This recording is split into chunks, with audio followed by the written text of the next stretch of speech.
બાજરાનું ખડું લેવાનું છે. આવી ગયું છે ટ્રેક્ટર. ગાયે ઢગલો કર્યો છે. ગોઠવે છે ટ્રેક્ટર.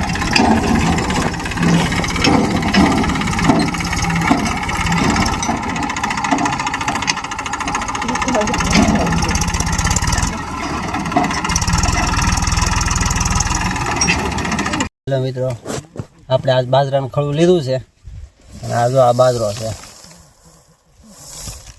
અને ઘઉંનું ખડું લઈ લીધું છે અને કોફલી ભરી ભરીને ગાડું આપણે ભરી દીધું છે.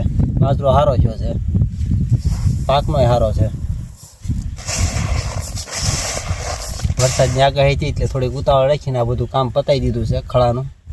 એટલે ઘરે આ બાજરો આપણો ઘરે પહોંચી ગયો સારો. હવે આપણે આ બાજરાની કોફલી ભરી ભરીને ગાડું ભરી દીધું છે. જો એટલો બાજરો થયો છે અને આ સાઈડ આપણે ઘઉં હતા એનું ખડું લઈ લીધું. કાલ વાઢ્યા ને આજ ખડું લઈ લીધું. હવે વરસાદ આવે તો બીક નહીં. બોલો